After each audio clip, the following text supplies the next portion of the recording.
जब लग जाए भैया जिंदा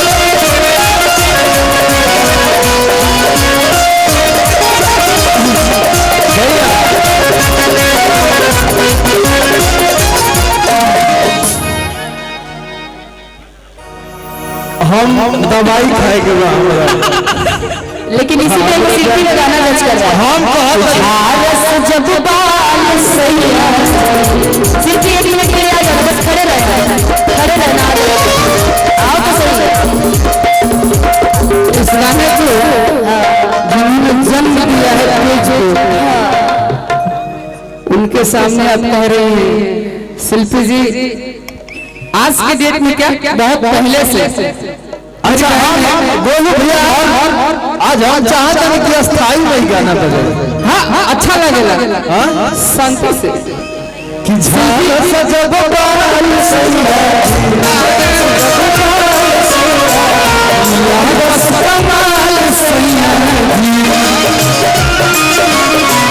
बगल से निकाल सैया बस रुमाल सैया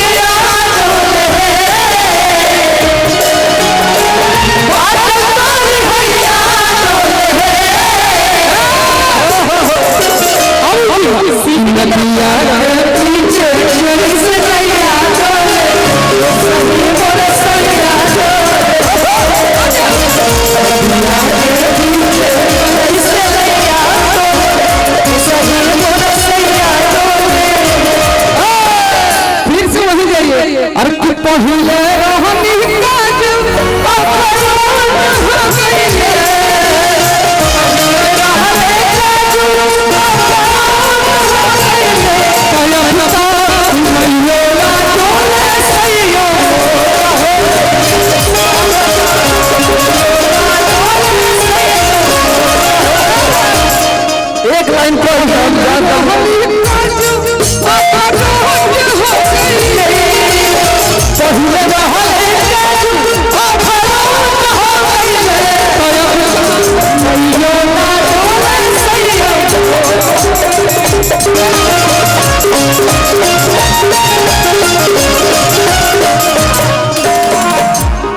एक लाइन को हम जानते हैं कि बहुत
आशीर्वाद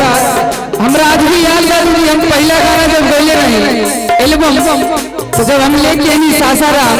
भोला जी के दुकान को तो मैं खाली वहाँ पे दीदी के पोस्टर लग रहे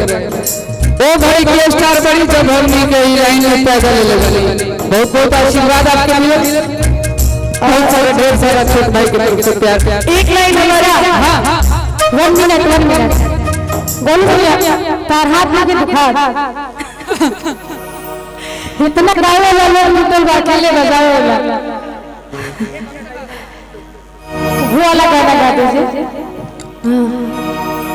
अरे वो गाना आप गाती हैं मेरा ही गाना है वो मंच पे मैं गाती हूँ प्रोफेशनल रिकॉर्डिंग वाला नहीं है फिर ना ये जमाना अरे ये सैया सूट सिया वाला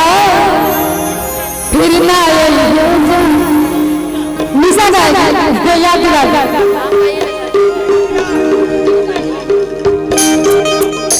थोड़ा सा आनंद बाबूदार जाना नहीं यही रहता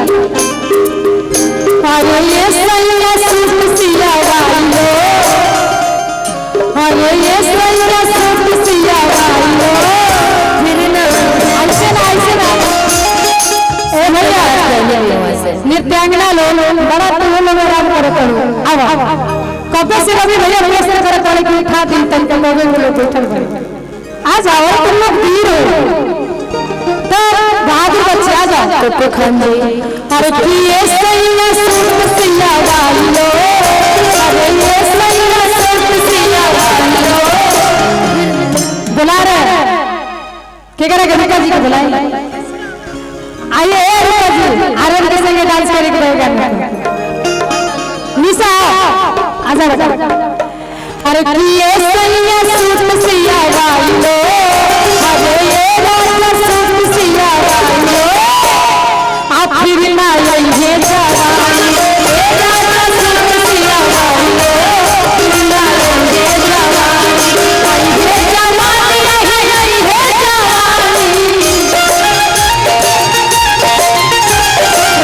ये जवानी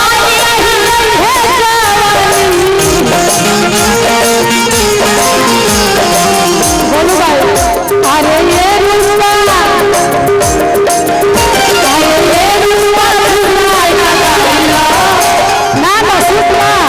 अरे ये रुपा चश्मा लगाइला लेकिन रूपा में रूपा सेट कर रहा था हाँ तो ठीक था ये रूपा रूपा से कबाइला फिर न होई है जवानी ये रूपा से कबाइला फिर न होई है जवानी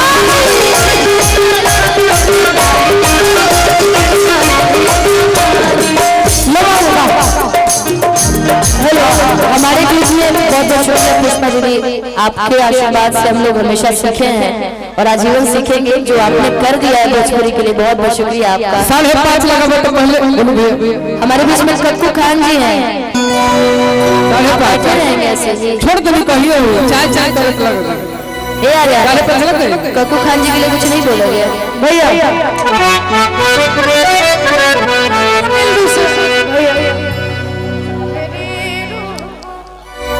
अरे अच्छा आप कुछ कहिएगा पहले अच्छा दिवाकर भाई बहुत बहुत शुक्रिया इतना भाई मानना पड़ेगा 10 गाड़ी से लेके आए हो भाई ये बहुत बहुत शुक्रिया इसके लिए 10 गो गाड़ी एगो दुगो ना अच्छा तारा खातिर हम भाड़ा पर लेके आ जाएंगे 11 गाड़ी भाड़ा पे ना चाहिए तो गरीब आदमी है तो क्या करें हम सब मतलब समझती हैं जो माहौल पहले ही माहौल में यही तरीके कर लिया भैया मैं से लगाएंगे और कितना उठाए लिया और कुरुआ चाहिए झरुआ चाहिए झोले में माल मतलब पूरा चाहिए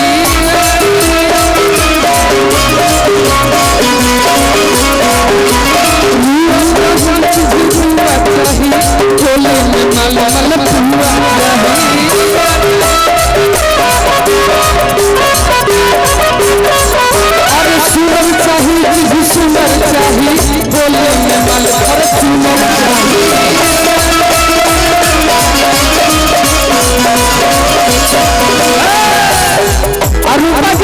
चुनर बाड़ी पता न कहे तारा से मिले ले तो हमरा दूसर की याद आवेला और कृपा होले में मल फल चुनर चाहिए होले में मल फल चुनर चाहिए तो सुनर चाहिए तुझ सुनर चाहिए होले में मल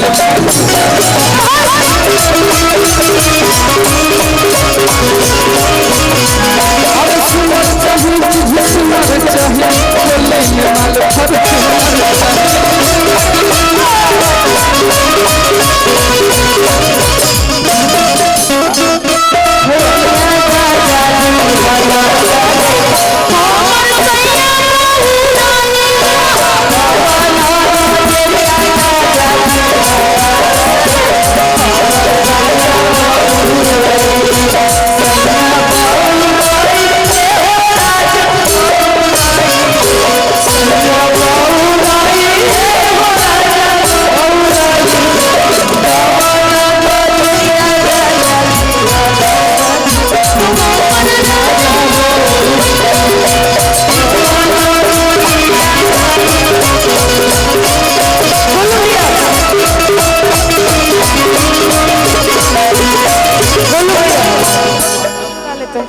हमने के पप्पू भैया आइल बानी कक्कू खान जी हमारे बीच में हैं। तो उनका खातिर पहले कुछ सुना दे भैया लगा दीजिए तो होली का गीत उनके लिए सुना दीजिए। हां बोलो भैया डी कक्कू के लिए कि जो मेरी चैन दे प्यार दे वो खुशी बन गए हो जिंदगी बन गए हो जिंदगी बन गए हो जो मेरी चैन दे प्यार दे वो खुशी बन गए हो जिंदगी बन गए हो जिंदगी बन गए हो लेकिन निशा जी जब पप्पू भैया कहेंगे आपको देखकर तो नहीं कहेंगे अच्छा कक्कू भैया जब वो आपको देखेंगे तो ये नहीं कहेंगे कि जो मेरी रूह को चैन से प्यार दे ये तो मेरा छोटा भाई कह दिया ये कहिए पता बता तू बेटा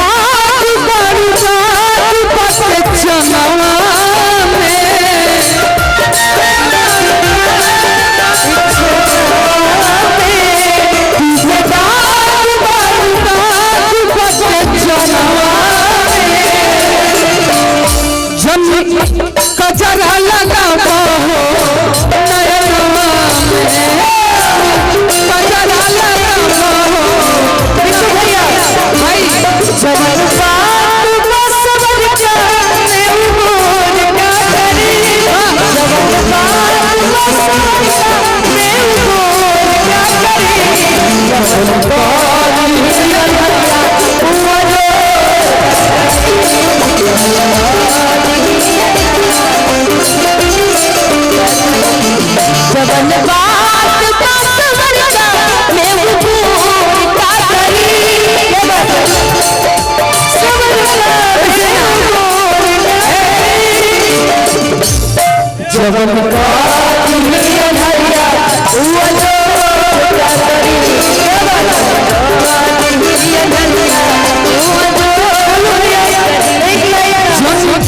कजरा लगा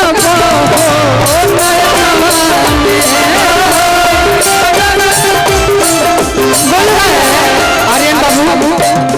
एक सब ललकी कुलिया लागे चालू हो रची रची के बनौले भाग हो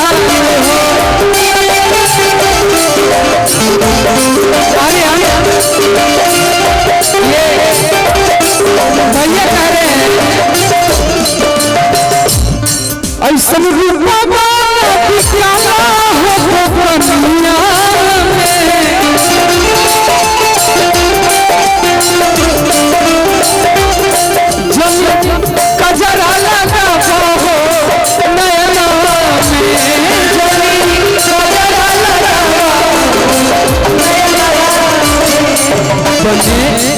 चाहे दुश्मन जमाना हमारा सलामत रहे दोस्ताना हमारा चाहे दुश्मन जमाना हमारा सलामत रहे दोस्ताना हमारा सलामत रहे दोस्ताना हमारा चाहे दुश्मन जमाना हमारा सलामत रहे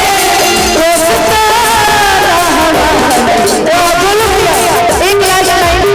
हमारा। अरे ऐसन मनोहर मंगल अरे मूरत असुहावन सुंदर राजा जी राजा जी राजा जी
हेलो मंच को खाली किया जाए दोस्तों। हेलो